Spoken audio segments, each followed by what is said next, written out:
Perkenalkan, nama saya Winda Mardiana, NIM 1920604035. Perkenalkan, nama saya Sinta Oktaviani dengan NIM 1930604125. Perkenalkan, nama saya Nirmawati dengan NIM 1930604107. Saya Sugeng Waluyo Ramadan dengan NIM 1930604076. Pengertian hutang piutang sama dengan pengertian perjanjian pinjam-meminjam yang dijumpai dalam Kitab Undang-Undang Hukum Perdata Pasal 1754 yang berkaitan dengan ketentuan umum pinjam pakai habis.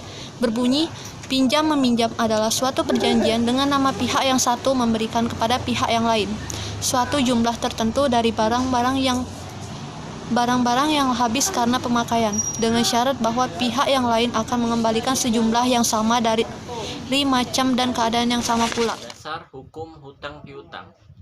Dasar hukum dari hutang piutang dapat kita temukan dalam Al-Quran, hadis, dan ijma'. Dasar hukum hutang piutang terdapat Al-Quran surat Al-Baqarah ayat 245 sebagaimana berikut.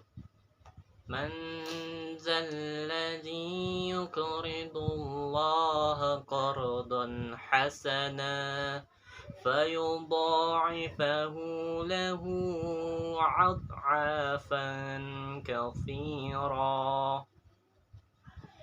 wallahu yaqbidu wa yabsutu wa ilaihi turja'un.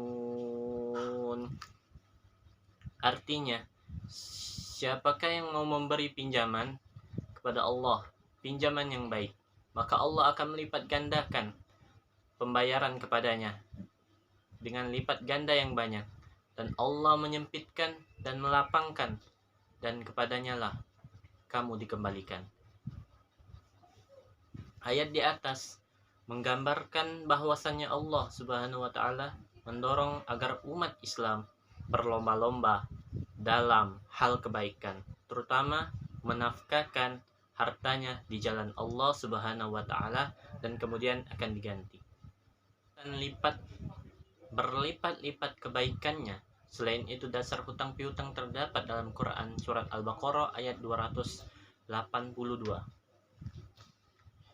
Ya ayyuhalladzina amanu idza tadayantum bidainin ila ajalin musamman faktubuh wal yaktub bainakum katibun bil 'adl ولا يعب كاتبا أن يكتب كما علمه الله فليكتب وليملل الذي عليه الحق وليتق الله ربهم ولا يبخس منه شيئا, yang artinya, hai orang-orang yang beriman, apabila kamu bermuamalah tidak secara tunai untuk waktu yang ditentukan, hendaklah kamu menuliskannya. Dan hendaklah seorang penulis di antara kamu menuliskannya dengan benar, dan janganlah penulis enggan menuliskannya sebagaimana Allah mengerjakannya. Maka hendaklah ia menulis, dan hendaklah orang yang berhutang itu mengimlakkannya apa yang dituliskan itu, dan hendaklah ia bertakwa kepada Allah Tuhannya, dan janganlah ia mengurangkan sedikit pun daripada hutangnya.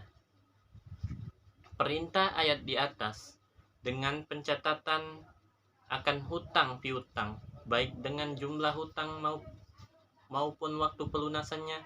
Selain hal tersebut, pada ayat ini juga menjelaskan tentang perlu saksi-saksi dalam hutang piutang.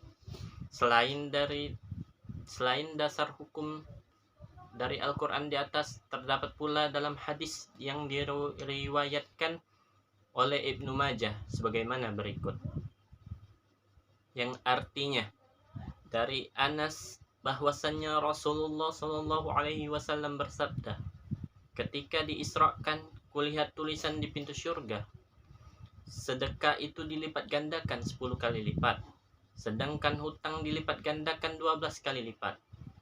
Aku bertanya, wahai Jibril, mengapa hutang itu lebih mulia daripada sedekah? Jibril menjawab, karena orang yang meminta itu meminta dari sisinya, sedangkan orang yang berhutang tidak berhutang kecuali atas dasar kebutuhan. Berdasarkan hadis tersebut, memberikan hutang kepada orang yang membutuhkan bahkan kedudukannya lebih mulia daripada bersedekah. Sedangkan dasar hukum hutang piutang salah satu terdapat dalam hadis Nabi Muhammad yang diriwayatkan oleh Imam Bukhari sebagaimana berikut. Dari Abu Hurairah radhiyallahu anhu, Nabi Shallallahu alaihi wasallam bersabda, barang siapa yang mengambil harta orang lain berhutang dengan tujuan akan membayarnya, maka Allah akan tunaikan untuknya, dan barang siapa yang mengambilnya untuk menghabiskannya tidak melunasinya, maka Allah akan membinasakannya. Dari ayat Al-Quran dan hadis di atas dapat digambarkan bahwasannya hutang piutang itu diperbolehkan atau dianjurkan. Diperbolehkan dan dianjurkan. Dan Allah Subhanahu wa taala pasti akan memberikan balasan berlipat-lipat bagi seseorang yang berkenan memberikan hutang kepada saudaranya yang membutuhkan pertolongannya. Dan untuk orang-orang yang berhutang dengan niat yang baik, maka Allah pun akan menolongnya sampai hutang tersebut terbayarkan. Para ulama sendiri sepakat dan tidak ada pertentangan mengenai kebolehan hutang piutang. Kesepakatan ulama didasarkan pada tabiat manusia yang tidak bisa hidup tanpa pertolongan dan bantuan saudaranya. Baiklah, di sini saya akan menjelaskan rukun dari hutang piutang. Yang pertama, rukun itu ya ada di akid, itu orang yang berhutang. Kedua itu makut alaihi berarti itu barang yang dihutangkan.